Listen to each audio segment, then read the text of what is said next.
जोहार एवरीवन। आज हम लोग देखते हैं इंडियन डायनेस्टी या इंडियन हिस्ट्री। तो हम लोग देखेंगे सुंग डायनेस्टी को। सुंग डायनेस्टी को देखते हैं और वहाँ से आगे बढ़ते हुए कहाँ तक आज हम लोग कंप्लीट करते हैं, रिवीजन करते हैं जीपीएससी के लिए और जेएसएससी के लिए। तो इससे बाहर क्वेश्चन जाने वाले नहीं है, मैं गारंटी के साथ आपको बोलता हूँ,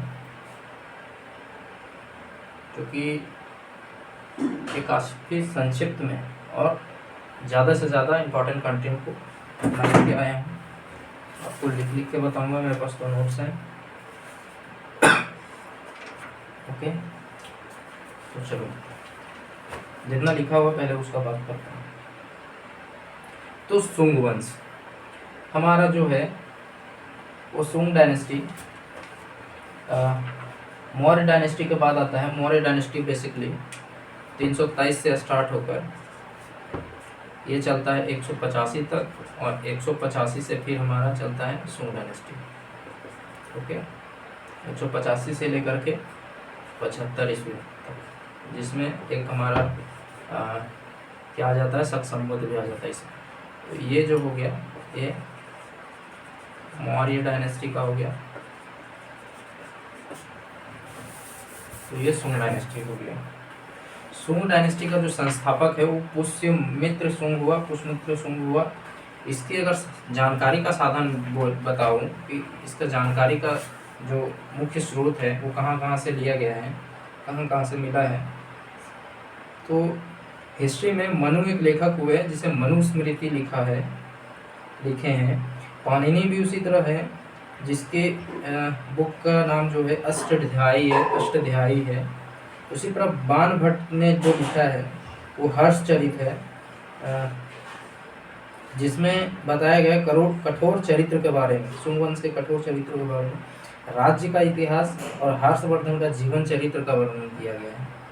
इसी प्रकार महाभाष्य का जो लेखक है वो पतंजलि है। महाभाष्य का लेखक जो है वो पतंजलि है। महाभाष्य का जो लेखक है पतंजलि है।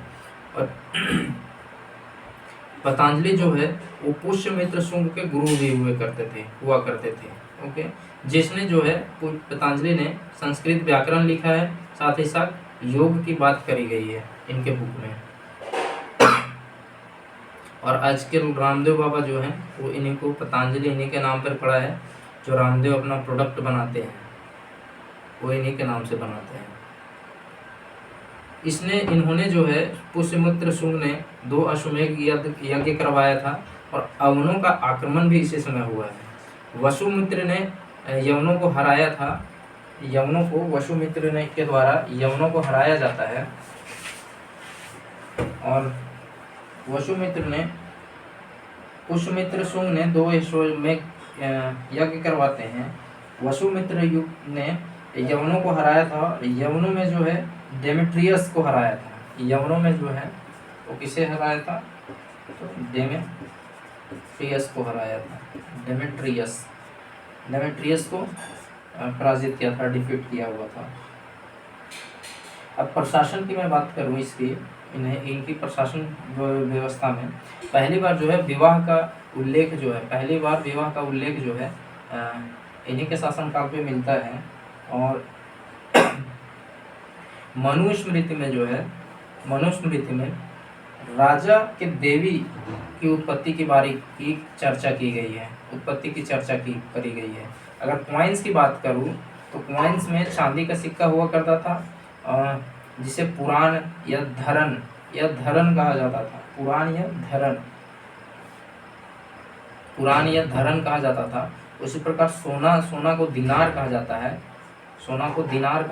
आगे अगर हम लोग पढ़ेंगे सल्तनत डायनेस्टी और साथ ही साथ मुगल डायनेस्टी में, तो यहाँ पे भी ये दिनार शब्द आता है, सिक्कों के लिए यूज़ किया गया है। उसी तरह तांबा के लिए कारसा पान। और हम लोग पीछे जो कॉइन्स के बारे में देखे हुए थे उसको हम लोग यहाँ रिलेट करने का प्रयास करते हैं। मौर्य डायनेस्टी में जो देखे हुए थे हम लोग, तो यहाँ पे जो है ना वो चांदी के जो सिक्के हैं उन्हें क्या कहा गया था, चांदी के जो कॉइन्स है COINS कॉइन्स का जो है पन कहा गया था। अर्धपन कहा गया था, अर्धपन, अर्ध शब्द जोड़ दिया गया इसमें, प्लस कांकड़ी कहा गया और साथ ही साथ कांकड़ी और अर्ध कांकड़ी, कांकड़ी अर्ध कांकड़ी की भी बात करी गई थी चांदी के सिक्के के लिए। दूसरा अगर बात करूं तांबे के सिक्के के लिए, तांबे के सिक्के के लिए जो है मासक, मासक का बात करी गई थी, अर्धमासक की बात करी गई थी, अर्धमासक की बात करी गई थी, सॉरी कांकड़ी जो है ना वो बात करी गई थी, कारसापन यहाँ पे था चांदी के सिक्कों पे, कारसापन, कारसापन बात करी गई थी। और अर्धमासक में है अर्धमासक, यहाँ पे कांकड़ी बात करी गई थी, कांकड़ी, अर्ध कांकड़ी,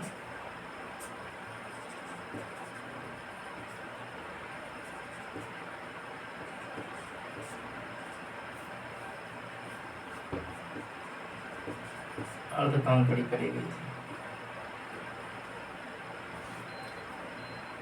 तो ये डिफरेंस थी। तांबे के सिक्के को यहाँ कारसापन कहा गया, देखो ये डिपेंड कहाँ पे है, यहाँ तो सोने के सिक्के को कारसापन कहा गया, ये यहाँ पे कंफ्यूजिंग पॉइंट है, तो इसको आप लोग अच्छे से देख लेना।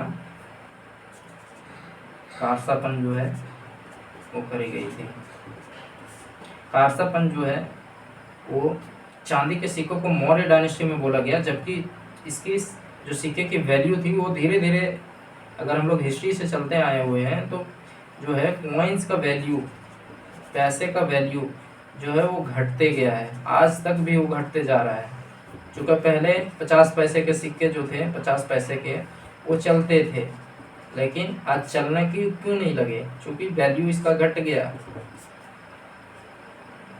वैल्यू घट गया है, इसीलिए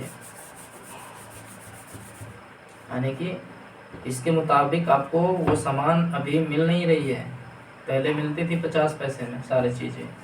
उसी प्रकार कारसापन जो है वो मौर्य डायनेस्टी में फर्स्ट टाइम आया हुआ था, तो इसका वैल्यू घट करके तांबा पे आ गया, पहले चांदी का था तो अब तांबा पे आ गया। उसी प्रकार पहले जो तांबे पे थे वो अभी क्या हो गए, चांदी पे थे वो तांबे पे आ गए। सोना जो है सुंग डायनेस्टी में दिनार कहलाता था, चांदी जो है पुरान या धरन कहलाता था, और तांबा को ही यहाँ पे कारसापन, पन या अर्धपन कहा जाने लगा। और मासक, अर्धमासक और कांकड़ी का बात ही खत्म हो गई सुंग डायनेस्टी में आते आते। अब कॉइन्स पे तो बात कर ली हम लोग। उसी प्रकार जो है भरतहूप स्तूप जो है, भरतहूप स्तूप के बारे में सबको पता ही होगा। भरूच और सांची का स्तूप जो है, सांची का स्तूप जो है इसकी मरम्मत कराई गई थी इसके समय में मरम्मत कराई गई थी।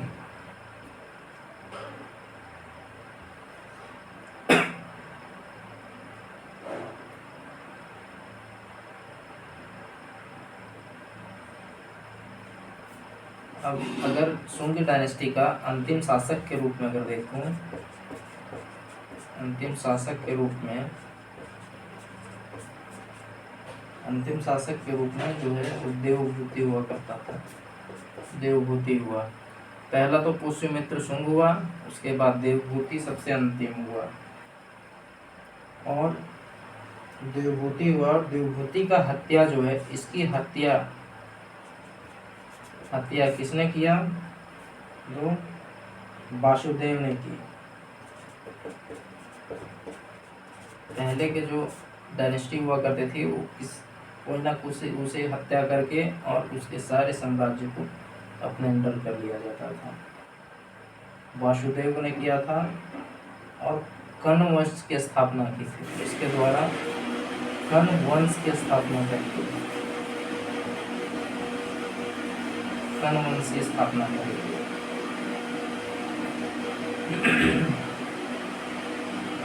धन वंश का अंतिम शासक जो है वो सुसर्म। ये ज़्यादा फला फूला नहीं। कर्ण वंश जो है वो ज़्यादा फला फूला नहीं, इसकी भी अंत हो गई। अब इसका जो है वो संस्थापक सुशर्म हुआ करता था। और सुशर्म का हत्या जो है सिमुक नामक व्यक्ति करता है। सिमुक करता है और ये सातवाहन वंश का संस्थापक बनता है।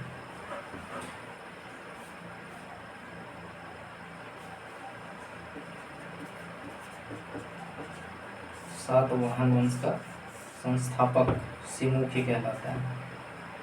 सातवाहन वंश जो है 30 BC से 30 BC से 300 ईस्वी तक चला, 3 AD तक चला।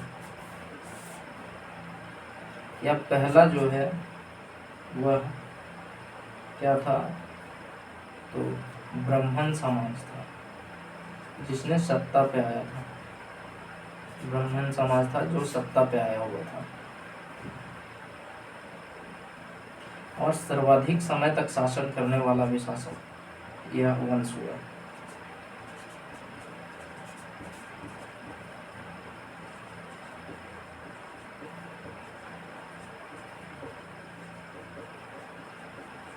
सर्वाधिक समय तक शासक करने वाला वंश बना।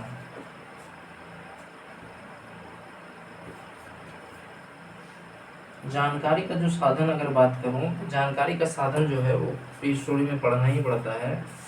तो जानकारी का साधन जो है, जानकारी का साधन का अगर हम लोग बात करें, जैसे हम लोग देखे थे पुष्यमित्र शुंग के बारे में मनुस्मृति था, अष्टाध्यायी था, हर्षचरित था, महाभाष्य था। उसी प्रकार यहाँ पे जो है वो हाल ही में एक पुस्तक लिखी गई है, गाथा सप्तशती। इसमें भी बताई गई है। सर्ववर्मन की पुस्तक है, सर्ववर्मन की पुस्तक है कालांत्र। कालांत्र है, इससे जानकारी मिलती है। उसी तरह गुढ़ाद्र की पुस्तक है, गुढ़ाद्रय की पुस्तक है बृहत कथा। बृहत कथा है, इसमें भी जानकारी मिलती है।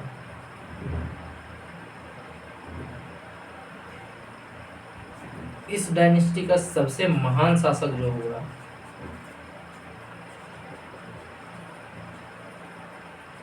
महान शासक के रूप में जो है वो आप लोग सब जानते होंगे, अपने हिस्ट्री में पढ़ रखा होगा, जिसका नाम हुआ है गौतमी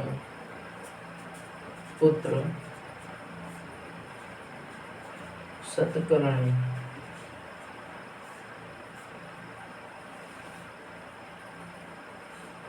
अब ये गौतमी कौन थी, तो गौतमी जो है इनकी माता थी। यहाँ पे क्या हुआ करता था, अपने नाम के पहले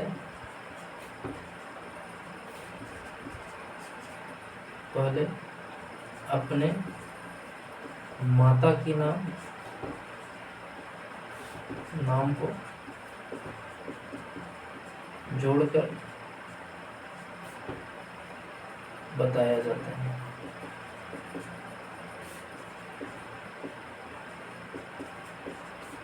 एक और इम्पोर्टेंट फैक्ट थी यहाँ पे कि जो ब्राह्मणों का जो है वो दान देने की प्रथा जो है वो यहीं से शुरुआत होती है। ब्राह्मणों को दान यानी कि यहाँ पे भूमि की बात, बहुत सारे दान दिए जाते हैं। दान की प्रथा भी जो है वो यहीं से स्टार्ट होती है, सातवाहन वंश से ही। सातवाहन वंश जो है हिस्ट्री प्री स्टोरी में सबसे ज़्यादा समय तक शासन करने वाला वंश बना। जानकारी का जो साधन है वो कहाँ से मिलता है, तो गाथा सप्तशती जो हाल ही में पुस्तक लिखी गई है। उसी तरह सर्ववर्मन की पुस्तक जो है कालांतर है। गुढ़ाद्वय की पुस्तक जो है बृहत कथा है। ये सारी जानकारी यहीं से मिलती है। साथ ही साथ एक सातवाहन वंश का सबसे महान शासक जो है वो गौतमी सतकर्णी हुआ करता था, जिसका जो है नासिक प्रशस्ति में बताया गया है। एक और जानकारी का साधन मिल जाता है कि नासिक प्रशस्ति, यूपी में जो नासिक है, नासिक प्रशस्ति में भी इसके बारे में जानकारी मिलता है।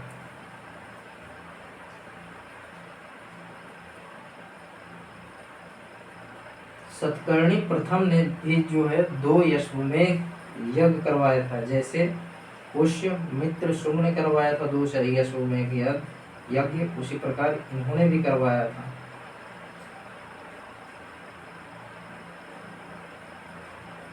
राजा हाल गाथा सप्तशती जो है वो प्राकृत भाषा में लिखते हैं इनके बारे में। गौतमीपुत्र सतकर्णी जो है इन्होंने, गौतमीपुत्र सतकर्णी जो है सबसे महान शासक हुआ करता था गौतमीपुत्र सतकर्णी। और अगर इसके बारे में हम लोग बात करें तो इन्होंने जो है उपाधि धारण कर रखी थी। जो महान शासक होते थे ना वो अपने आप को टाइटल देते थे। जैसे अभी महान टीचर्स या महान रिसर्चर्स को डॉक्टर कहा जाता है, उसी प्रकार से यहाँ पे उपाधि दी जाती थी पहले भी, तो वहीं से ये परंपराएं चली आ रही है। तो उपाधि जो है वो क्या क्या लिया हुआ था, यहाँ से मैं बात करूँ तो एक ब्राह्मण की उपाधि, ब्राह्मण, एक ब्राह्मण, अद्वितीय ब्राह्मण, अद्वितीय,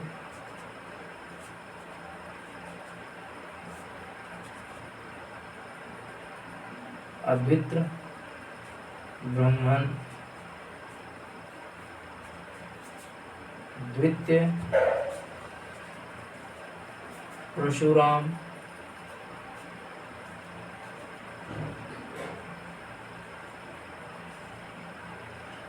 रामायण वाला नहीं, ये खुद को रखा हुआ था। और वेदों का आश्रय,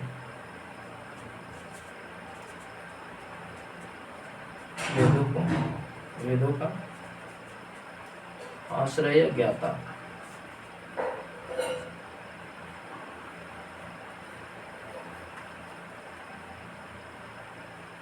भगवान ब्रह्मा का जनरली आप लोगों ने मूर्ति नहीं देखी होगी, प्रतिमा या मंदिर नहीं देखी होगी, लेकिन जो है वो अजमेर में सातवाहनों के द्वारा ही अजमेर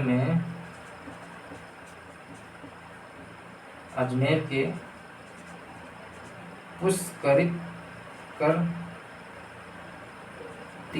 पुष्कर तीर्थ में ब्रह्मा का मंदिर स्थापित है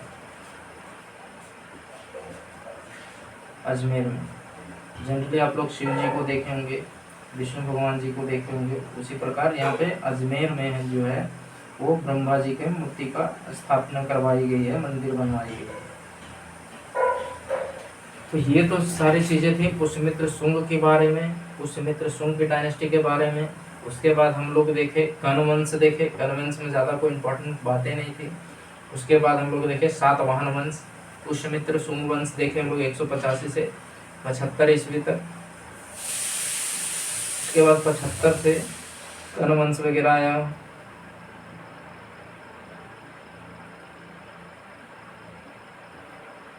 उसके बाद सातवाहन वंश आया।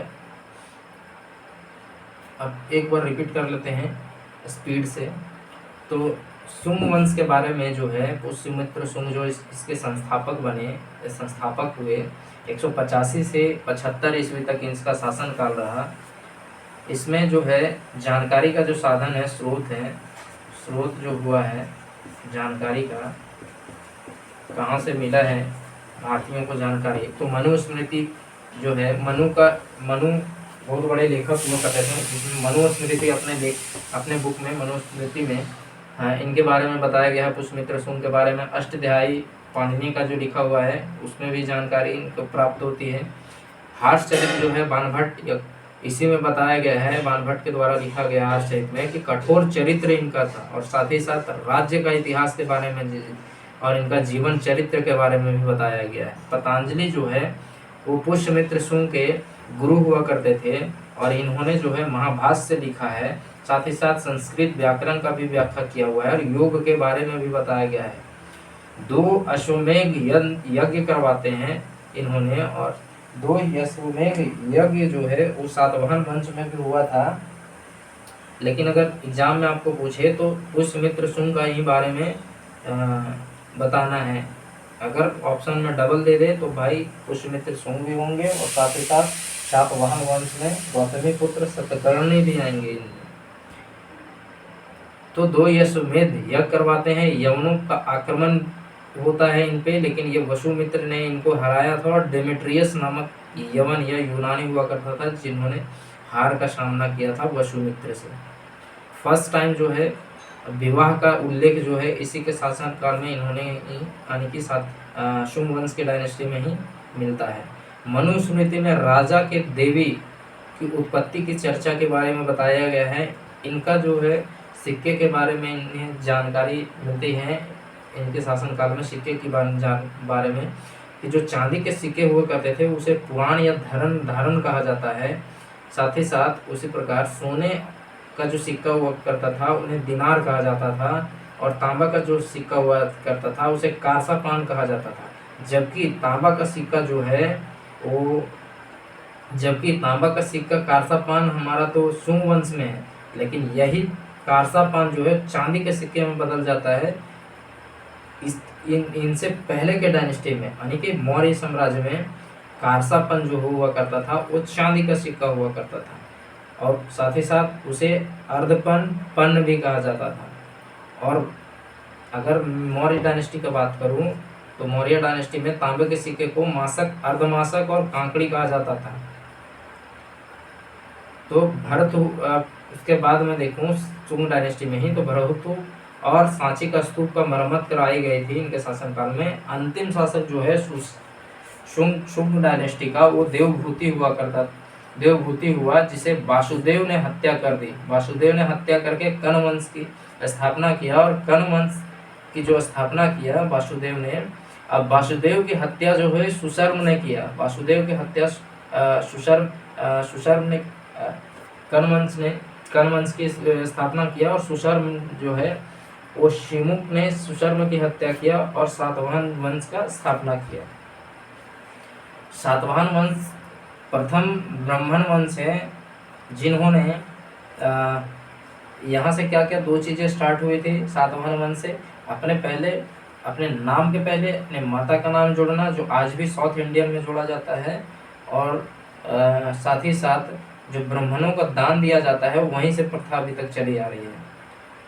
तो सातवाहन डायनेस्टी जो है 30 BC से लेकर के 300 AD तक चला, काफ़ी लंबा पीरियड है, 270 सालों का पीरियड है लगभग। सर्वाधिक समय तक शासन करने वाला जो है डायनेस्टी बना था सातवाहन। जानकारी का जो साधन अगर हमें प्राप्त होता है सातवाहन डायनेस्टी के बारे में तो गाथा सप्तशती जो करते थे, गाथा सप्तशती उनसे प्राप्त होता है, गाथा सप्तशती से। ओके, गाथा सप्तशती से। उसी प्रकार सर्ववर्मन एक कालेंद्र से प्राप्त होता है, कालांतर से प्राप्त होता है। उसी प्रकार गुढ़ाद्रय जो है वो बृहत कथा जो वो करता था वहां से प्राप्त होती है। उसी तरह गौतमी पुत्र सतकर्णी जो है नासिक में प्रशस्ति है इनकी, वहां से प्राप्त होता है सातवाहन वंश की जानकारी। गौतमी पुत्र सतकर्णी जो हुआ करता था वो अपने माता के नाम से पहले, यानी कि जो गौतमी पुत्र हुआ करता था, गौतमी उनकी माता का नाम हुआ करता है और अपने माता के नाम को अपने नाम के पहले ऐड किया जाता था। ये प्रथा सातवाहनों में चली थी। ब्राह्मणों को दान जो देने की व्यवस्था थी वही थी। साथ ही साथ गौतमी सतकर्णी ने उपाधि धारण कर रखा था, एक ब्राह्मण, अद्वितीय ब्राह्मण और द्वितीय परशुराम, वेदों का आश्रय यानी कि संरक्षक, अद्वितीय ब्राह्मण जो कभी अंत ना होने वाले हो ना, यही कहना है। और ब्रह्मा जी का भारत में तो मूर्ति जो प्रतिमा है, मंदिर है, वो देखने को नहीं बहुत कम ही जगह मिलती है। उसी प्रकार एक अजमेर जगह है जहाँ पे ब्रह्मा जी का मूर्ति है, ब्रह्मा जी का पर मंदिर बनाया गया है, प्रतिमा के ऊपर मंदिर का निर्माण कराया गया। तो ये सारी चीज़ें थी सुंग डायनेस्टी के बारे में। अब हम लोग थोड़ा देखेंगे भारत में विदेशी आक्रमणों का, जिसमें हिंद यमन के बारे में देखेंगे, शक के बारे में देखेंगे, पहलवन डायनेस्टी के बारे में देखेंगे, कुषाण वंश के बारे में देखेंगे, कनिष्क के बारे में देखेंगे, ये सारे के बारे में देखेंगे। साथ ही साथ हमें गुप्ता पीरियड भी को देखेंगे, जिसमें चंद्रगुप्त प्रथम आते हैं। चंद्रगुप्त मौर्य तो हमारा जो है मौर्य डायनेस्टी में आते हैं। चंद्रगुप्त जो है इतिहास में कितने हुए हैं, तो शायद मेरे को याद आ रहा है 3 या 4 हुए हैं। तो हम लोग देखेंगे, यहाँ से भी एक कंफ्यूजन हटाएंगे हम लोग।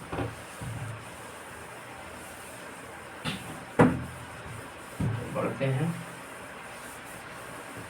इरेज कर लिया हूँ मैं, लिखा हुआ पहले वाला, तो मेरे को लिखने में फिर से तो दिक्कत होती है। फिर भी साथ में हम लोग लिखते चलेंगे और बात करते चलेंगे। ओके, भारत में विदेशी आक्रमण। शेयर को सही से कर लो। तो 4 डायनेस्टी के बारे में हम लोग देखते हैं फटाफट। अच्छा, एक चीज़ और, सातवाहन वंश में जो है वो छूट गया, इम्पोर्टेंट, काफ़ी इम्पोर्टेंट है। तो जो शीशे का सिक्का जो बनाया गया था, शीशे का सिक्का का जो प्रचलन चला था, सिक्का जारी किया गया था सातवाहनों के द्वारा।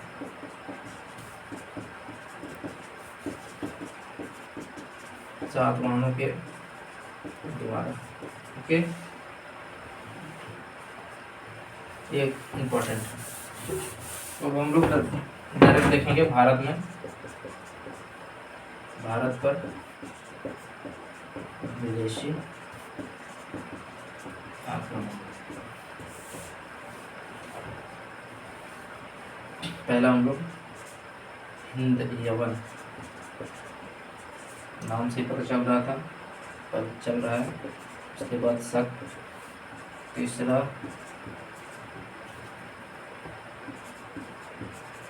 पल्लव, चौथा कुषाण। ये 4 के बारे में देखते हैं। हिंद यवन के बारे में देखते हैं। तो ये जो इसका प्रमुख शासक हुआ, प्रमुख शासक जो हुआ वो डायोडोरस यूथिडेमस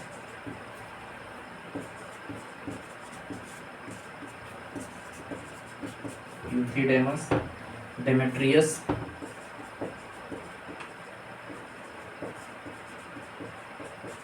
जिसे वसुमित्र ने यवनों को हराया था, डेमेट्रियस की बात कर गई थी। ये जो है डेमेट्रियस, अभी हम लोग बात कर रहे थे डेमेट्रियस के बारे में। तो ये जो है वसुमित्र इसको पराजित किया था, वसुमित्र के द्वारा पराजय इसको हुआ था, वसुमित्र के द्वारा इसे जो है पराजय हुआ था वसुमित्र के द्वारा। उसी तरह मेनांडर भी हुआ, स्टेटो फर्स्ट हुआ, स्टेटो सेकेंड भी हुआ। यवनों का जो राज्य क्षेत्र था, अगर हम लोग राज्य क्षेत्र के बारे में इसको देखें, तो इसका राज्य क्षेत्र जो था पहला बैक्ट्रिया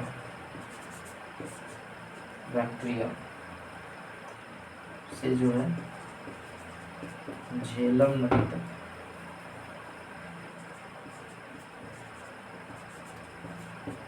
नदी, और राजधानी जो है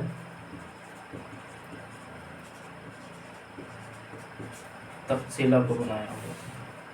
दूसरा अगर बात करें, झेलम से, झेलम मारवा में, झेलम से मथुरा, राजधानी जो है वो साकर या सियालकोट इसे ही कहते हैं, यहाँ भी बनाया हुआ। मेनांडर ने फर्स्ट टाइम सोने का सिक्का जारी किया था। सोने का सिक्का जारी किया।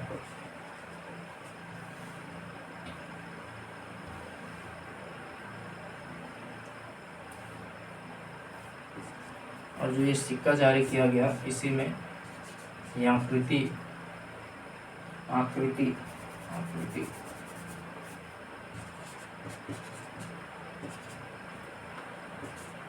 आकृति युक्त सिक्का को ढाला जा रहा था, युक्त या लेख युक्त, मतलब यहाँ लिखा जा रहा था,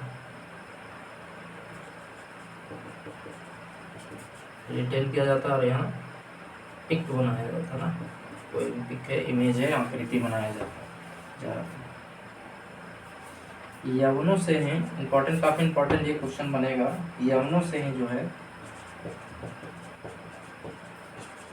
भारत को ज्योतिष का ज्ञान और कुंडली का ज्ञान एंड कुंडली का ज्ञान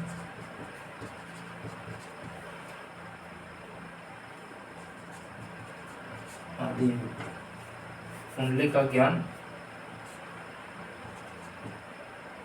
कुंडली का मनोवैज्ञानिक तरीका से ज्ञान प्राप्त हो या ज्ञान प्राप्त हो।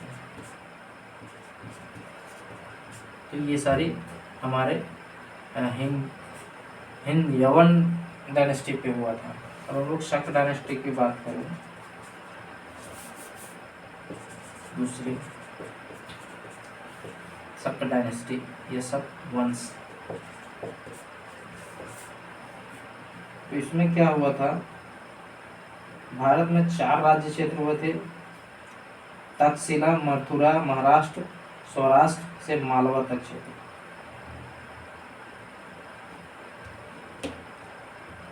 इसके जो राजा हुआ करते थे, शक राजा जो हुए, वो क्षपक कहे जाते थे, क्षपक कहे जाते थे।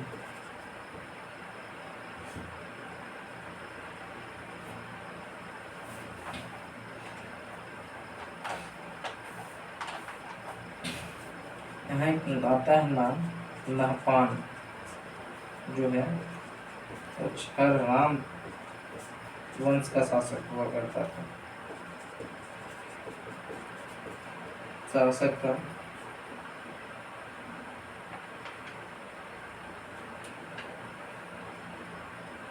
नहपान के दामाद उजावदत्त को गौतमी पुत्र पराजित करता है। इसे जो है, इसके एक दामाद हुआ करते थे, इसका जो है दामाद हुआ करता था उजावदत्त। इसको जो है गौतमी पुत्र, इसके कंटेम्प्रेरी चल रहा था गौतमी पुत्र सतकर्णी, जो सातवाहन वंश का महान शासक हुआ, उन्होंने इसे पराजित किया था, डिफीट किया हुआ, जब पराजित किया।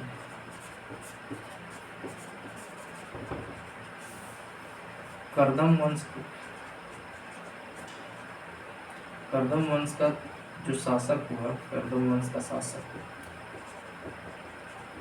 वो रुद्रदामन हुआ, रुद्रदामन।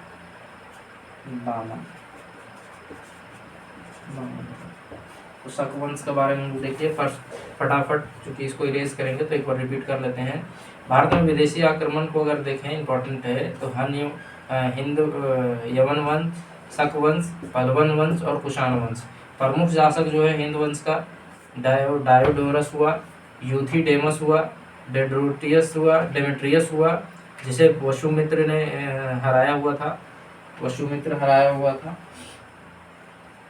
वसुमित्र कौन था, तो शुंग डायनेस्टी का शासक हुआ करता था। उसी तरह उसी तरह सातवाहन वंश का भी डायनेस्टी जो आगे का है शक वंश, उसे भी हराता है गौतमी सतकर ने उजावत दत्त को।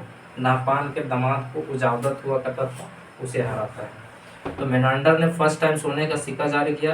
और राज्य क्षेत्र की अगर बात करूँ हिंद यमन के, तो झेलम यानी कि विक्टोरिया से झेलम नदी तक इसकी राजधानी जो है तक्षशिला बनाया हुआ था।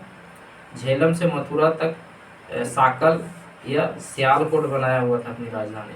मेनांडर ने फर्स्ट टाइम सोने का सिक्का जारी किया, और यह जो सोने का सिक्का जो है इसमें आकृति बनाया जा रहा था, और साथ ही साथ लेख भी लिखा जा रहा था इस पे। जैसे अभी आकृति हमारा भारत के सिक्के पे होते हैं, आकृति भी होते हैं और कुछ लेख भी होते हैं,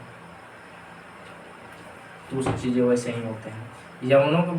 यवनों से ही हमें ज्योतिष ज्ञान की प्राप्ति हुई, ज्योतिष ज्ञान, साथ ही साथ कुंडली का ज्ञान की प्राप्ति हुई, यवनों से ही हम लोग को मिला है।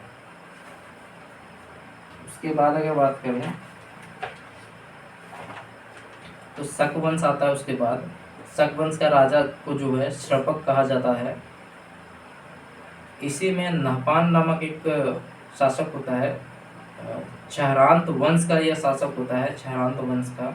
उसका दामाद हुआ करता था उजावदत्त। उजावदत्त जो है हारता है गौतमी पुत्र से। गौतमी पुत्र सतकर्णीश है। और करदम वंश का जो शासक हुआ करता था वो रुद्रदामन था।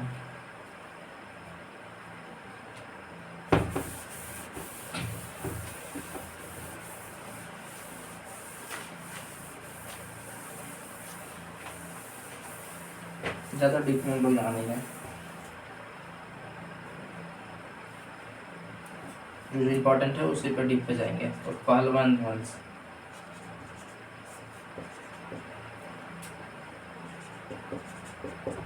पहलवान वंश संस्थापक जो है, संस्थापक का बात करें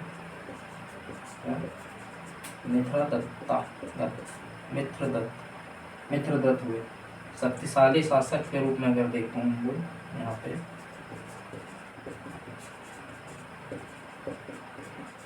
शासक की अगर बात करें तो गोडो फर्नीज हुआ। गोडो फर्नीज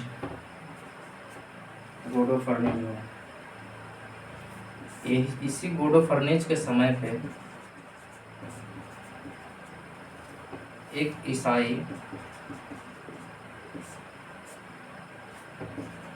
पादरी आया था, सेंट थॉमस नामक, प्रचार के लिए,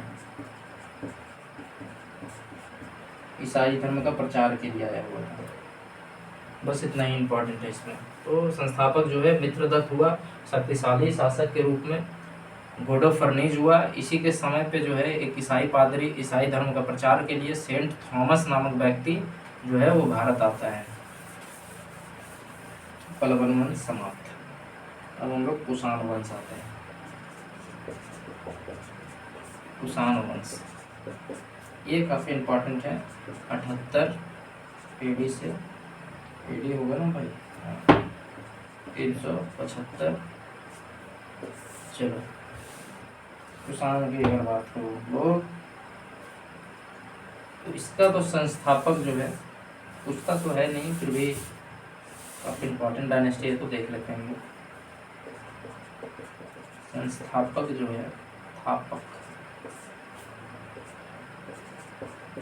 काफ़ी टेढ़ा नाम है। कुजुल कड फिसस, कुजुल कड फिसस ये हुआ। वास्तविक अगर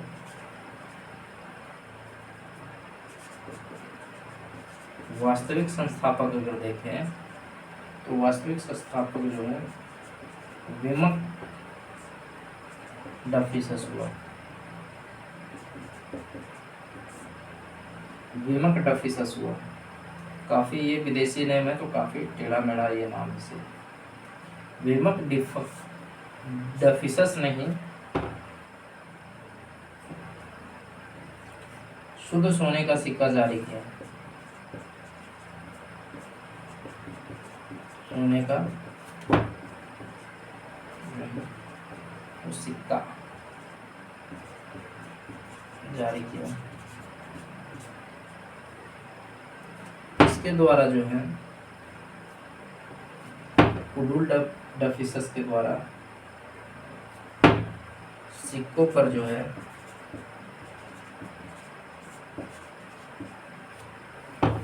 धर्म थीसिस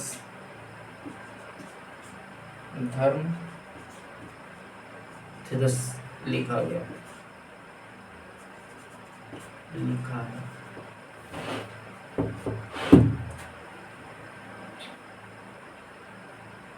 लेकिन अगर हम लोग बात करें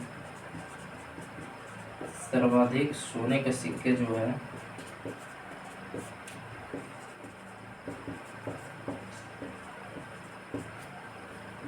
जारी गुप्ता पीरियड पे हुआ था, गुप्त वंश के समय, गुप्ता डायनेस्टी के टाइम पे हुआ। और इसमें मिलावट की अगर बात करूं, सोने के सिक्के में मिलावट वाला किनके पीरियड में, गुप्ता डायनेस्टी में ही बात करी गई।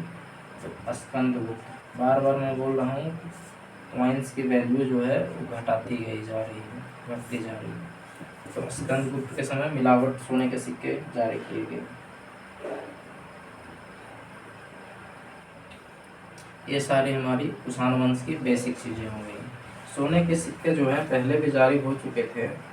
वो मेनांडर ने पहली बार सोने का सिक्का जारी किया था, जिसमें मेनांडर की मैं बार बार बोल रहा हूँ, मेनांडर, इसका नाम भूलना नहीं है, पहला आकृति बनवाया और साथ ही साथ लेख लिखवाया। कहाँ पे? तो सोने का सिक्के पे।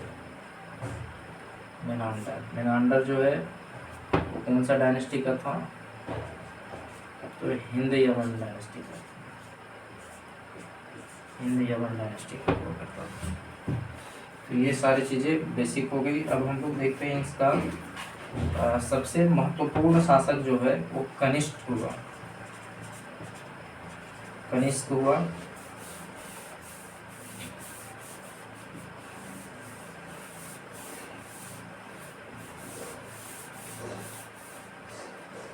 कनिष्क हुआ। ये जो था वो प्रतापी शासक के रूप में या काफी ताकतवर शासक हुआ करता था, हुआ था उस पीरियड पे। और इसने अपनी उपाधि धारण कर रखी थी, उपाधि धारण कर रखी थी। इसने खुद को चंद्र कनिष्ठ,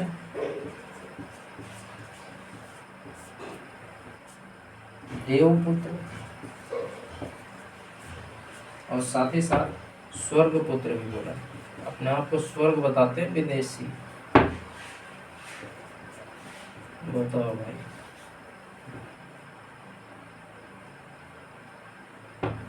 ये कनिष्क ने सबसे पहला पाटलिपुत्र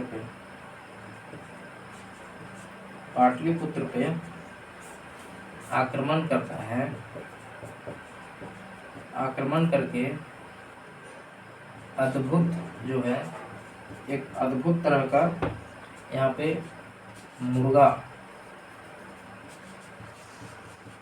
अद्भुत मुर्गा बूढ़ा मिश्रा पात्र, गुड़ का मिश्रा पात्र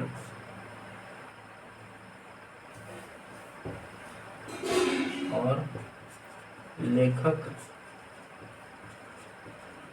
अशोघोष को प्राप्त करता है।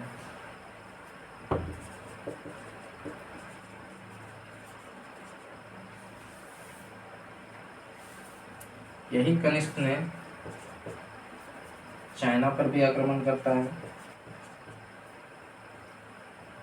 चीन पर आक्रमण करता है और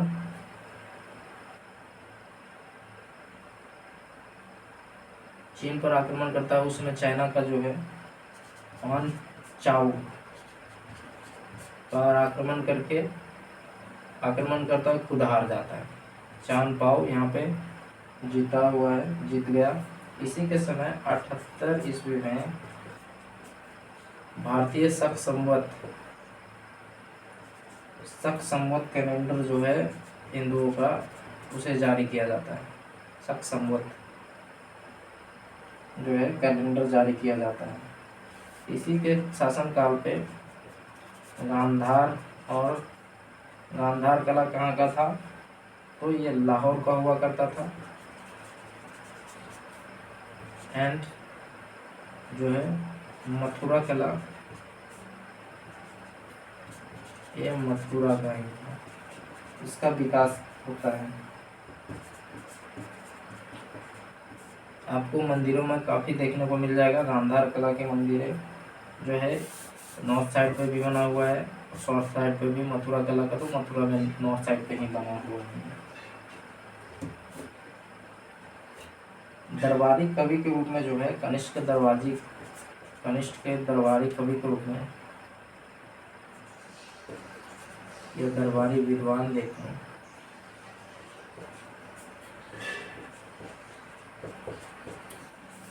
दरबारी विद्वान में पहला नाम आता है चरक।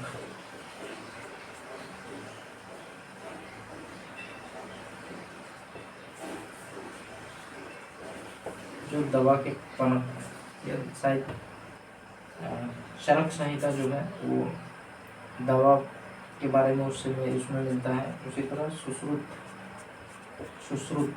चरक सुश्रुत जो सर्जरी के जनक माने जाते हैं, सर्जरी के जनक माने जाते हैं। नागार्जुन या जनक यहाँ भी होना चाहिए, नागार्जुन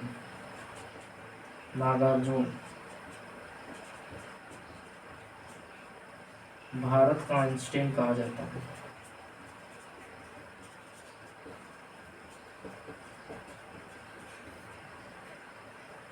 तीसरा में नागार्जुन है, चौथा में वसुमित्र है।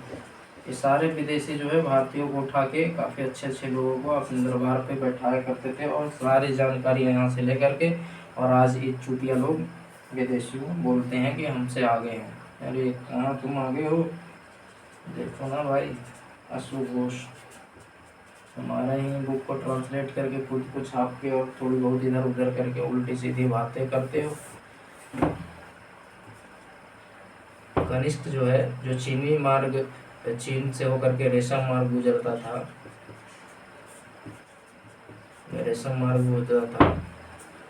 चाइना से जो गुजरता था,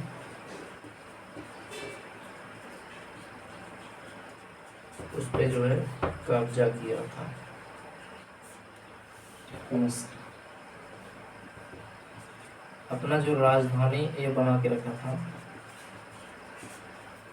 तो जो है पेशावर, या उस समय पेशावर को ही फिरोजपुर कहा जाता था। कनिष्क के समय जो है फोर्थ बौद्ध संगीत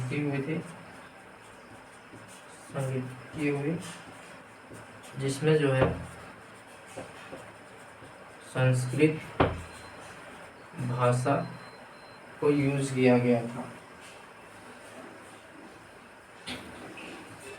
कनिष्क जो है पेशावर पुकलावती में कनिष्क चैत्य विहार और कनिष्क टावर बनवाता है। पेशावर पुकलावती में कनिष्क के द्वारा पेशावर पुकलावती में जो है चैत्य विहार, कनिष्क चैत्य विहार और कनिष्क टावर, इसको कनिष्क चैत्य विहार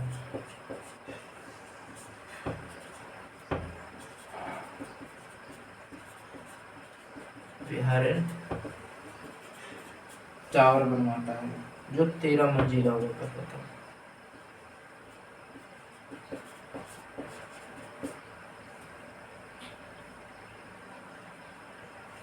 कनिष्क का जो चैत्य विहार है वो एक चीनी यात्री जो है वो ह्वेन सॉन्ग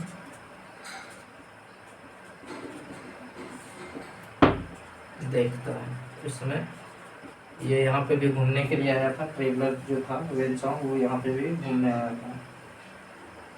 अश्वघोष के बारे में बताऊं तो ये राज्य कवि हुआ करता था, राज कवि हुआ करता था कनिष्क का। ओके, पाशर्व का बात करूं तो यहाँ पे एक और आदमी काफी इम्पोर्टेंट था।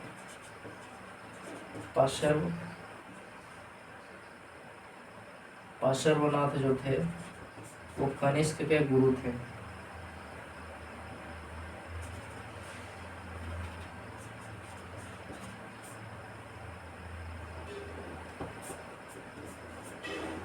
मैं इसकी पुष्टि कर रहा हूँ, ये जो है वो कनिष्क के जो गुरु हुआ करते थे वो पाशर्वनाथ, जैनिज पाशर्वनाथ थे या कोई अलग आदमी था। ओके, इसकी पुष्टि मैं देखता हूँ।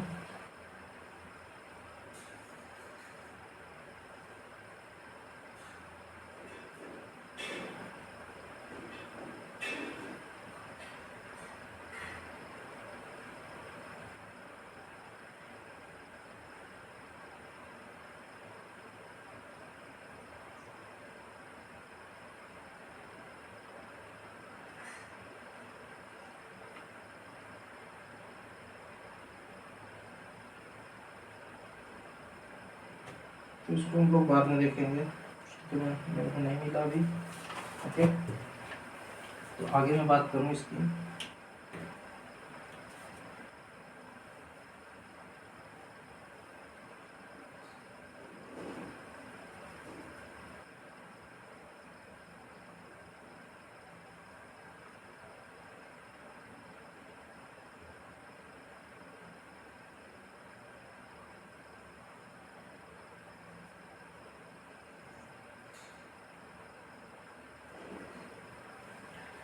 कुषाण का ही एक कुषाण शासन काल पे ही एक शासक हुआ करता था, बाद में हुआ विस एक शासक हुआ जिसने अपनी राजधानी जो है पेशावर से मथुरा ले गया था, मथुरा ले गया हुआ था, अपनी राजधानी ट्रांसफर किया हुआ था। इसमें अगर मंदिरों की बात करूं तो गांधार कला में काली सिलेटी पत्थर, चूना पत्थर,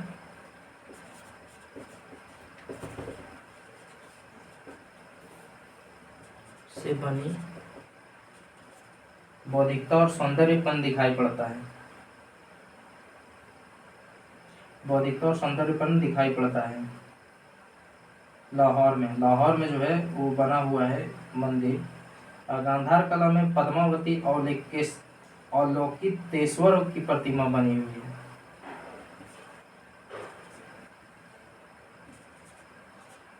पद्मावती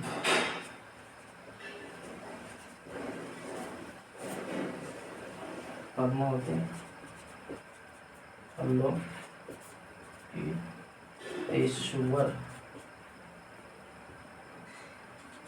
प्रतिमा जो है वो बनाए हुए हैं। मथुरा कला का अगर बात करूँ तो मथुरा कला दरबार और लाल बलुआ पत्थर, मथुरा कला जो है तो लाल बलुआ पत्थर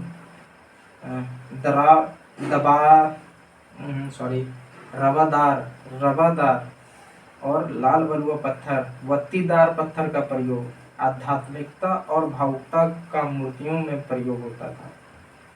तो ये सारी चीज़ें गांधार कला की कहाँ यूज हुई है और कौन कौन सी चीज़ें होती है। तो काला स्लेटी होती है, काली स्लेटी पत्थर होते हैं, चूना पत्थर होती है जिसमें बौद्धिकता और सौंदर्यपन दिखाई पड़ता है। उसी तरह मथुरा कला में रवादार और लाल बलुआ पत्थर का इस्तेमाल होता है। वतीदार पत्थर, लाल बलुआ पत्थर, वतीदार पत्थर का इस्तेमाल होता है। तो ये सारी चीज़ें जो हैं वो कुषाण वंश में थी। तो आज हम लोग गुप्ता वंश तक देख लेते हैं, क्योंकि इसमें गुप्ता वंश तक देख लेते हैं, चूंकि एक दिमाग का खोलने वाली चीज़ यहाँ आती है, मेरे को आज तक दिमाग है ये तो करिए दिमाग का दही कर रहा है। कौन कर रहा है भाई? तो ग्रह मिहिर जो है वो कर रहा है, जो ग्रह संहिता लिखा हुआ है। तो इसको भी गुप्ता पीरियड को भी समाप्त करते हैं। पहले फटाफट इसको रिवीजन कर लेते हैं। कुषाण वंश जो है 78 ईस्वी से लेकर के 375 ईस्वी तक आती है। इसका संस्थापक जो है वो काफ़ी, ये विदेशी नाम है तो वो काफ़ी टफ है, कुजुल डफिसस हुआ है, जिसमें सिक्कों पर धर्म थिदस लिखवाया था, धर्म थिदस लिखवाया था सिक्कों पर। वास्तविक संस्थापक के रूप में विमक डफिसस हुए, जिसने शुद्ध सोने का सिक्का जारी किया। सर्वाधिक सोने के सिक्के अगर हम लोग बात करूं तो गुप्त पीरियड में मिलता है, और इसमें गुप्ता पीरियड में ही जो है मिलावट सिक्के का जो है, सोने का सिक्के का जो है वो जारी किया गया, वो स्कंद गुप्त के समय किया गया। अगर कुषाण वंश का जो है सबसे प्रतापी राजा के रूप में कनिष्क आया, और इसने अपनी उपाधि जो है वो भगवान से कंपेयर करके खुद को रखा, चंद्र कनिष्ठ, देवपुत्र, स्वर्गपुत्र, ये अपने आप को उपाधि दिया। इसने अपनी राजधानी जो है पाटलियापुत्र पर पहली आक्रमण करके अद्भुत मुर्गा और बूढ़ा मिश्रा पात्र और लेखक अश्वघोष को प्राप्त किया पाटलियापुत्र से। चीन पर आक्रमण करता है और चीन से हार जाता है। उस समय चीन का जो राजा हुआ करता था वो पांचाल हुआ करता था। 78 AD में ही शक संवत की शुरुआत, जो हिंदू धर्म का कैलेंडर है, तो शक संवत की शुरुआत होती है 78 AD में। हिंदू रिलीजियस जो है वो कैलेंडर है। गांधार कला और मथुरा कला जो है डेवलप हुआ लाहौर में, और मथुरा कला जो है वो विकास हुआ मथुरा में ही। तो गांधार कला और मथुरा कला का भी विकास इन्हीं के शासन पीरियड पे हुआ था। कनिष्क का दरबारी विद्वान के रूप में चरक आया, जिसने दवा का जनक माना जाता है। चरक जो है दवा का जनक। सुश्रुताए उसमें सर्जरी का जनक माना जाता है। नागार्जुन जो है भारत का आइंस्टीन कहलाता है। विश्वामित्र हुए, वसुमित्र हुए। अश्वघोष जो है राज कवि हुआ करते थे कनिष्क के। अश्वघोष जो है राज कवि हुआ करते थे कनिष्क के। साथ ही साथ पार्श्वनाथ जो है, ये पार्श्व जो हुए, इनके गुरु हुए, कनिष्क के गुरु हुए। कुषाण वंश के जो शासक कनिष्क थे, वो कनिष्क ने रेशमी मार्ग पर कब्जा कर लिया, जो चीन से होकर के गुजरता था रेशम मार्ग, उस पर कब्जा कर लिया। क्योंकि सारा व्यापारिक मार्ग उसी से उस समय गुजरता था, और जो उस समय वहाँ पे कंट्रोल कर लिया तो वो टैक्स प्राप्त करता था और काफ़ी शक्तिशाली शासक बनता था। वहाँ से काफ़ी ज़्यादा टैक्स वसूले जाते थे। राजधानी जो है इसने अपनी पेशावर और पुरुषपुर बनाया। फोर्थ बौद्ध संगीत की जो है वो हुई इसी के शासनकाल पे, और इसी के शासनकाल पे फोर्थ जो बौद्ध संगीत की हुई, जिसमें संस्कृत भाषा का इस्तेमाल या उपयोग किया गया। पेशावर में है, पेशावर पुलकावती जो है कनिष्क चैत्य विहार या टावर का निर्माण कराया, जो 13 मंजिला हुआ करता था पेशावर पुलकावती में ही। हुईस के इसी में एक शासक हुए, इसी के बाद शासक हुआ होगा, जिसमें पेशावर से अपनी राजधानी जो है मथुरा ले गया था। पेशावर से राजधानी मथुरा ट्रांसफर कर लिया था। चूंकि राजधानी अपने आप को तो कनिष्क ने पेशावर पे शिफ्ट कर रखा था, लेकिन हुई आते ही पेशावर से मथुरा रख लिया, अपनी राजधानी चेंज कर लिया। गांधार में जो काली स्लेटी पत्थर, गांधार कला में काली स्लेटी पत्थर, चूना पत्थर का इस्तेमाल किया जाता था, से बनी होती थी। जबकि इसी में पद्मावती अवलोकितेश्वर प्रतिमा का जो है वो बना हुआ है। मथुरा कला जो है रबादार लाल बलुआ पत्थर और वत्तीदार पत्थर का इस्तेमाल किया जाता था मथुरा कला में। तो ये काफ़ी इम्पोर्टेंट, यहाँ में से इम्पोर्टेंट हो जाता है, दरबारी विद्वान हो जाते हैं। साथ ही साथ जो है ये इम्पोर्टेंट है। बाकी जो है बात करूँ तो रेशम मार्ग पे इसने कंट्रोल कर रखा था, ये इम्पोर्टेंट है। फोर्थ बौद्ध संगीत की हुआ था, ये इम्पोर्टेंट है। उसके बाद अगर बात करूँ तो इसी समय गांधार कला का विकास हुआ, ये इम्पोर्टेंट है। साथ ही साथ मथुरा कला का विकास हुआ कनिष्क के समय ही। और चीन पर आक्रमण करता है इस समय पाटलिपुत्र में। ओके, बाकी कोई इम्पोर्टेंट नहीं है। तो ये सारी चीज़ें हैं। तो दरबारी कवि को एक बार फिर से देख लेते हैं। चरक जो है दवा के जनक माने जाते हैं। सुश्रुत जो है सर्जरी के जनक माने जाते हैं। अर्जुन, नागार्जुन भारत का आइंस्टीन कहलाते हैं। सुश्रुत जो है सर्जरी, स से सुश्रुत, स से शुरू और स से सर्जरी, यहाँ से स्टार्ट हो जाता है। भारत के आइंस्टीन न जो है लास्ट में है, तो नागार्जुन जी आए। वसुमित्र हुए, उसी प्रकार से अश्वघोष जो है राजकवि हुए। अश्वघोष, अश्व जो है घोड़ा है, वो घर पे ही रखा जाता है और इस्तेमाल में लाया जाता है। तो अश्वघोष वहाँ से राजकवि, राज्य अपने घर या राज्य की बात करी जा रही है। पाशर्व जो हुए वो उनके गुरु हुए, पाशर्व। तो हम लोग चरक जो है वो दवा से रिलेटेड है। चरक जो है, उसके बाद सुश्रुत का बात करूँ, सुश्रुत तो ये जो है सर्जरी के जनक माने गए, सर्जरी के जनक माने गए। उसी प्रकार नागार्जुन, नागार्जुन जो है भारत के आइंस्टीन कहलाए, आइंस्टीन कहलाए। उसी प्रकार वसुमित्र, वसुमित्र हुए। साथ ही साथ अश्वघोष हुए, अश्वघोष, अश्वघोष ये राजकवि हुए, राजकवि के रूप में अश्वघोष काम किया। और पाशर्व जो है वो इनके गुरु हुए। तो ये हमें लगता है कि याद हो गया होगा हम सबों को। अब गुप्ता पीरियड देखते हैं और सेशन को समाप्त करते हैं।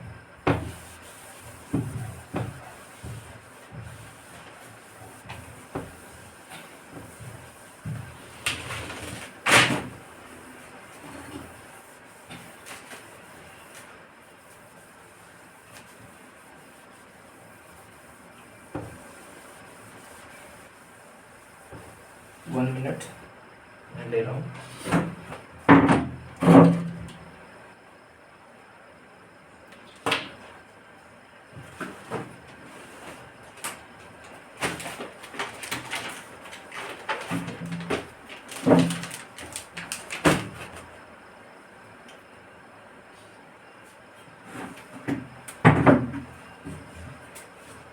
तो ना अब हम लोग आगे चलते हैं।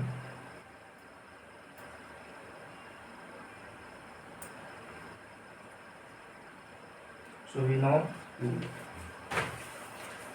let's go forward in Gupta period.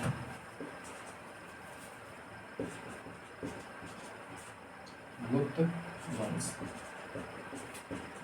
उनका जो शासन पीरियड चला 319 से 550।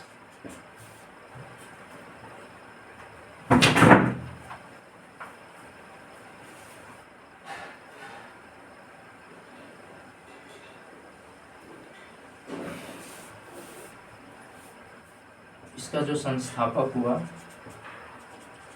वो श्रीगुप्त हुआ, सब कोई को पता होगा। श्रीगुप्त हुए। जानकारी का अगर साधन बोलूं,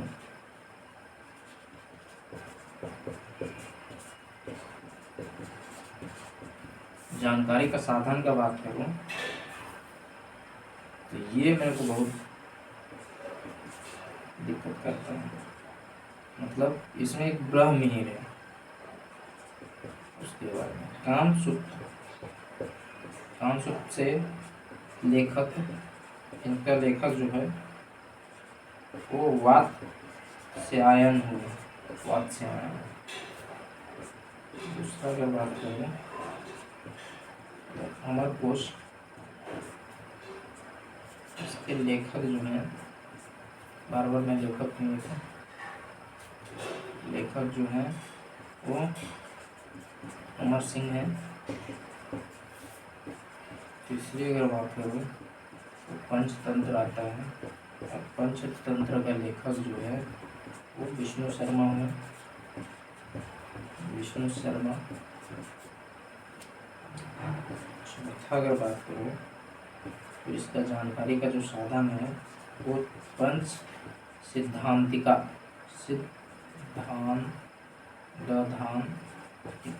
पद सिद्धांतिका। इसका जो है वो लेखक जो है वराहमिहिर, ब्रह्मी पद सिद्धांतिका ब्रह्मी।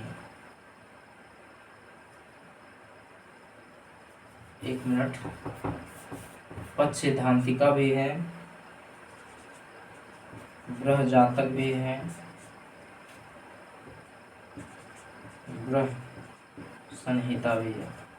ये सारे जो है वो लेखक कौन है? तो ब्रह्मी ही है। ब्रह यहाँ तो आ गया, ब्रह जातक संहिता, जातक संहिता, पंच सिद्धांतिका।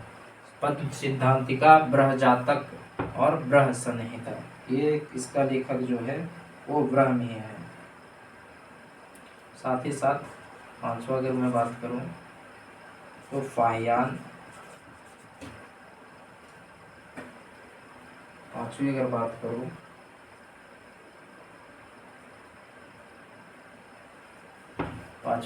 करूं तो फाहियान का जो है पुस्तक फोकी में भी इसकी जानकारी मिलती है। वेन सॉन्ग की जो है, वेन सॉन्ग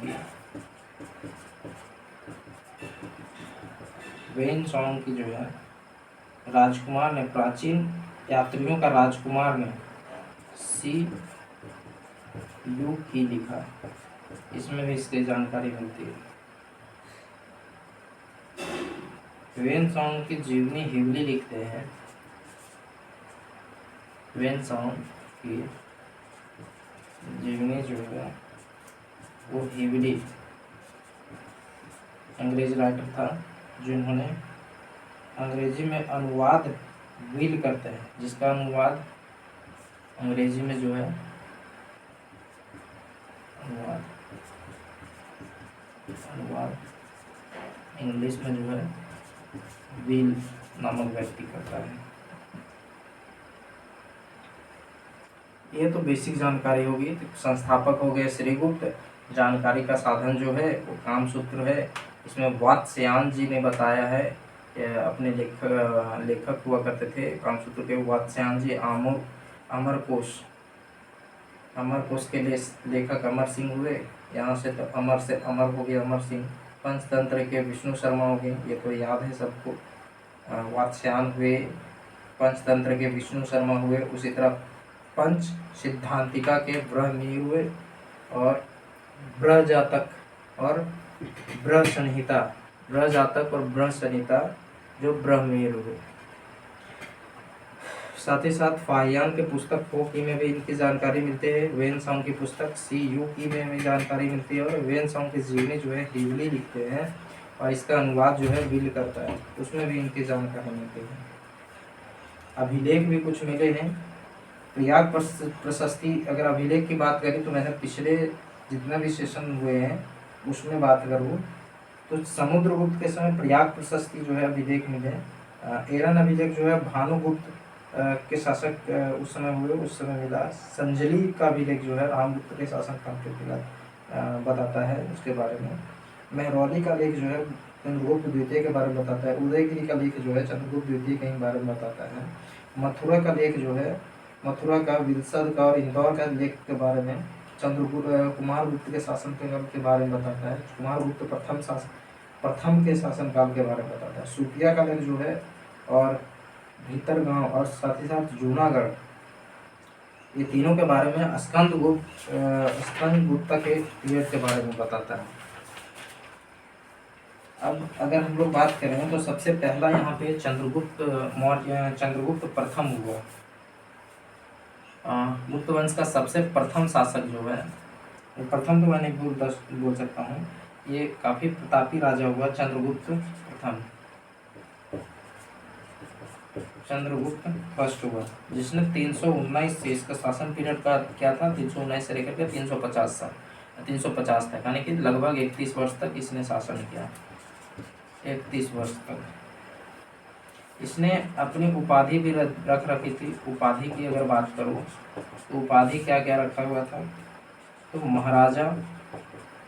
महाराजा की उपाधि, महाराज की उपाधि धारण कर रखा था।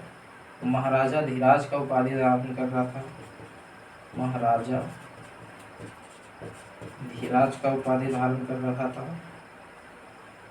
और यह प्रथम शासक था जिसने, पहले तो सोने के सिक्के जारी किए जा रहे थे, लेकिन इसने प्रथम शासक जो है, प्रथम शासक था जिसने गुप्ता डायनेस्टी पे चांदी का सिक्का जारी किया था। शीशे का सिक्का किसने किया था? तो सातवाहनों ने किया था। चांदी का सिक्का किसने किया? तो चंद्रगुप्त प्रथम। उस चंद्रगुप्त हम लोग देख चुके हैं, एक और चंद्रगुप्त मौर्य देख चुके हैं। वो मौर्य डायनेस्टी का हुआ करता था, मौर्य वंश का हुआ करता था। तो पहला हम लोग देखें, इधर हम लोग साइड में लिखते हैं इसको, मौर्य वंश। मौर्य वंश, मौर्य वंश में कौन आया? तो चंद्रगुप्त, चंद्रगुप्त मौर्य आया। कई वो मौर्य आएगा उसको हम लोग देखते हैं एक एक करके। तो प्रथम शासक के रूप में प्रथम शासक था जिसने चांदी का सिक्का को ये चलाया था। दूसरा शासक इसी में समुद्रगुप्त हुआ। दूसरा तो नहीं, इम्पोर्टेंट जो है वही बता रहा हूँ। दूसरा में समुद्रगुप्त हुआ। दूसरा नहीं बोल सकते इसको, समुद्रगुप्त 350 से लेकर के 375 तक, इसने 25 साल तक शासन किया। इसने भी उपाधि धर रखी थी अपनी,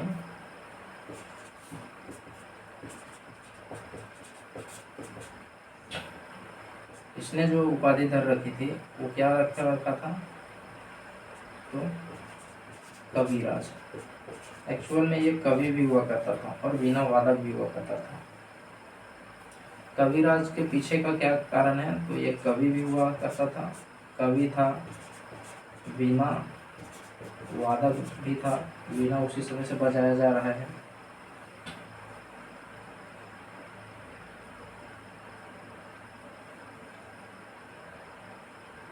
इसे कविराज हुआ।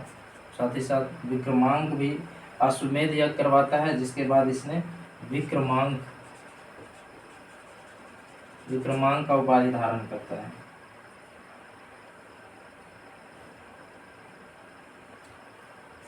और क्या क्या बोला गया? तो इसे भारत का नेपोलियन बोला जाता है।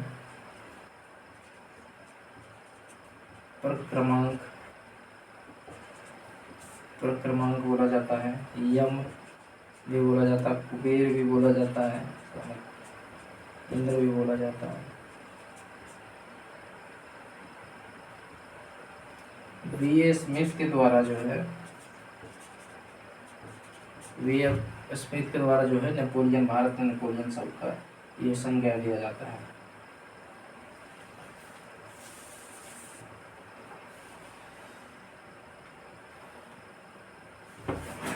समुद्रगुप्त का जो है अभिलेख,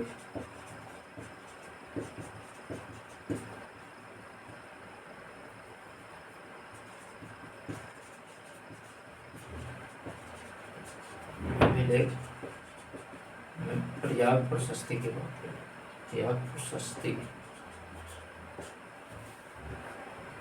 प्रयाग प्रशस्ति जो है ये किसने लिखा था? तो हरिश्चंद्र ने लिखा था।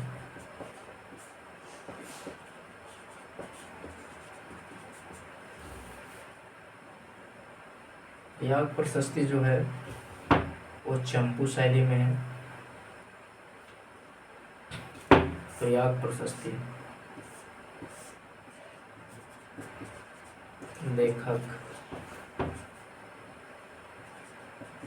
शैली की बात करूं तो ये कौन सी शैली में लिखी गई है? तो चंपू शैली में लिखी गई है।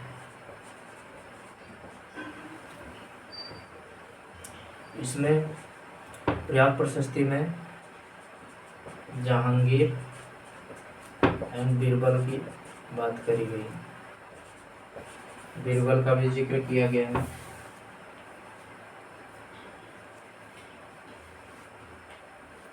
प्रयाग प्रशस्ति में ही जानकारी मिलती है कि श्रीलंका के जो शासक मेघवर्ण समुद्रगुप्त से इजाजत लेकर के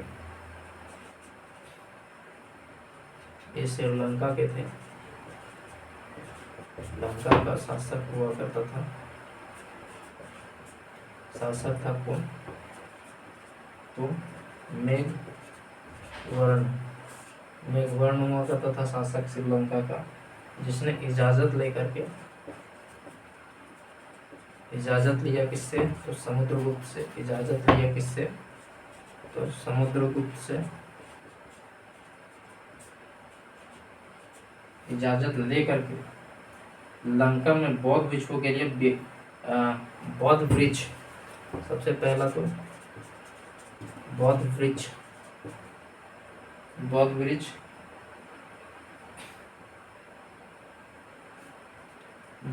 के उत्तर में, नॉर्थ ऑफ बौद्ध वृक्ष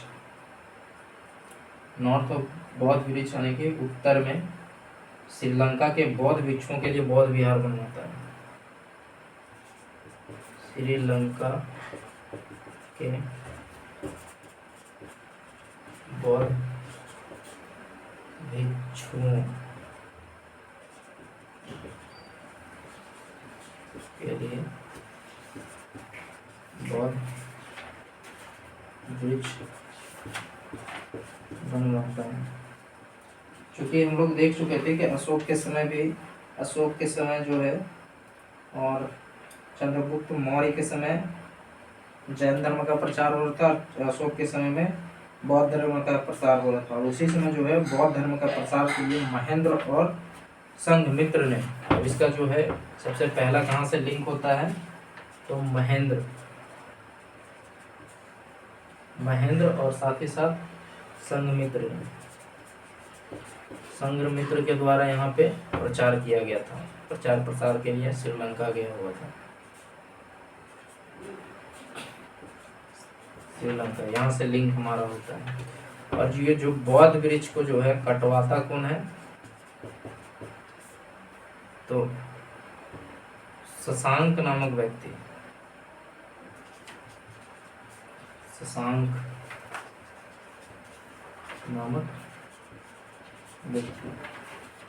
नामक व्यक्ति जो है ये कटवाता है।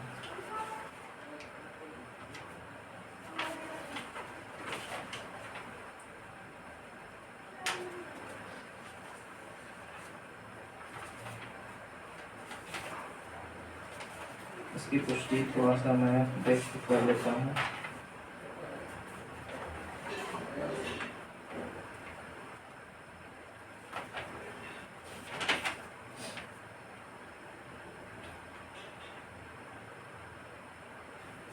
हाँ ठीक है, शशांक नामक गौंड के शासक हुआ करते थे। गौंड के शासक हुआ करते थे। शशांक नामक व्यक्ति ने जो है वो बौद्ध वृक्ष कटवा दिया था।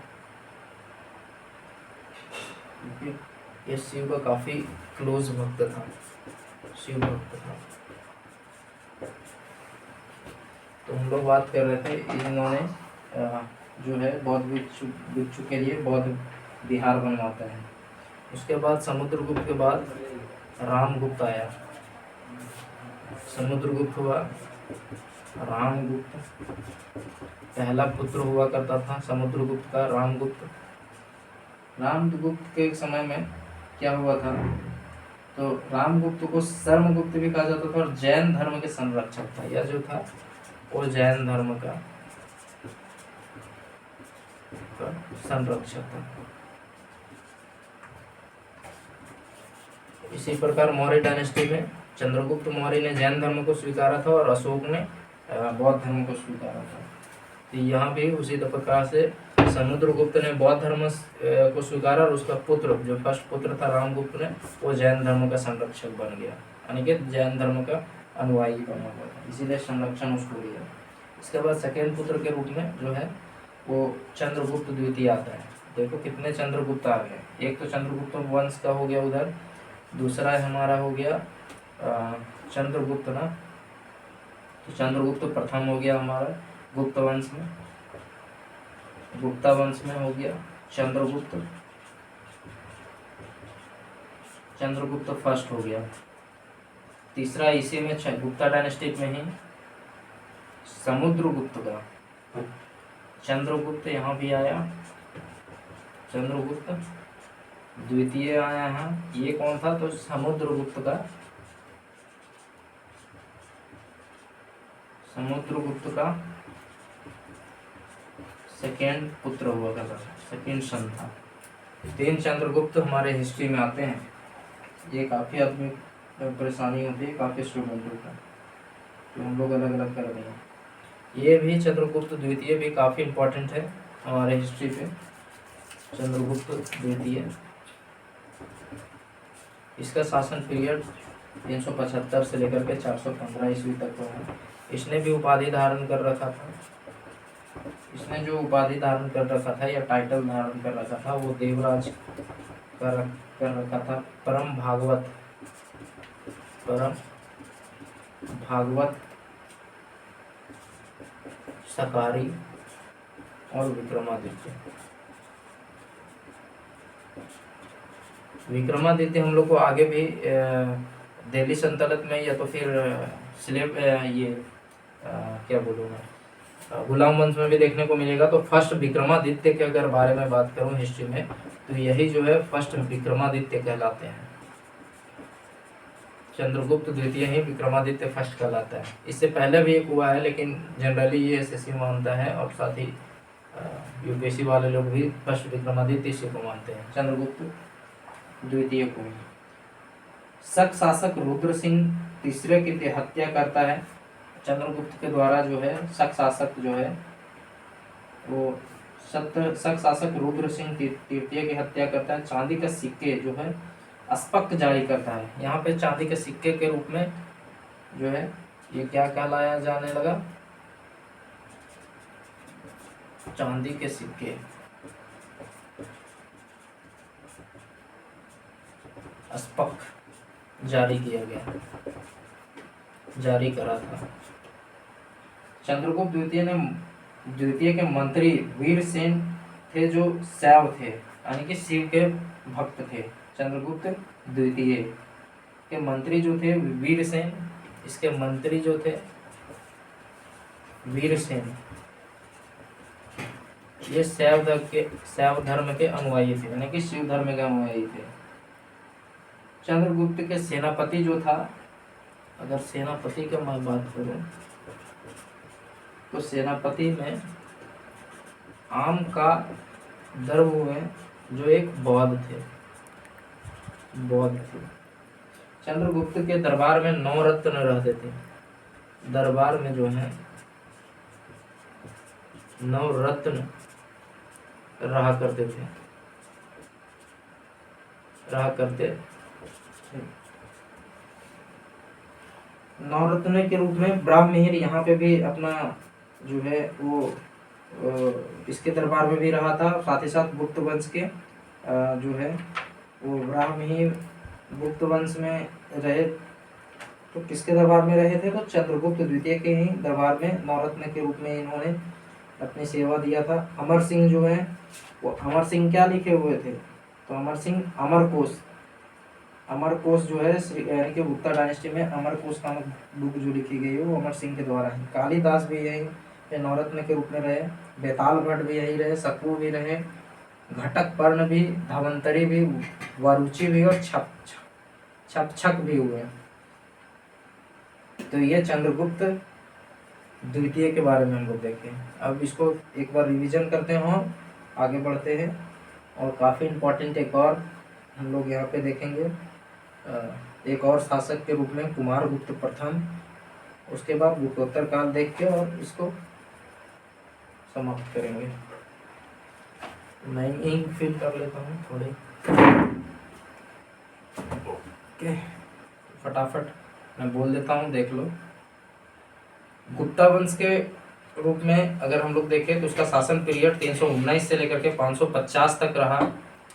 और इसका जो संस्थापक के रूप में अगर हम लोग जानते हैं तो वो श्रीगुप्त के रूप में जानते हैं। श्रीगुप्त हुए इसके संस्थापक। इसकी जानकारी की अगर साधन की बात करूं कि गुप्ता पीरियड का जानकारी कहाँ से मिलती है, तो कामसूत्र जो है इसके लेखक वात्स्यायन के द्वारा जो है वो अपने बुक पे इनकी जानकारी दी गई है गुप्ता पीरियड की। अमरकोश जो है अमर सिंह का एक बुक है।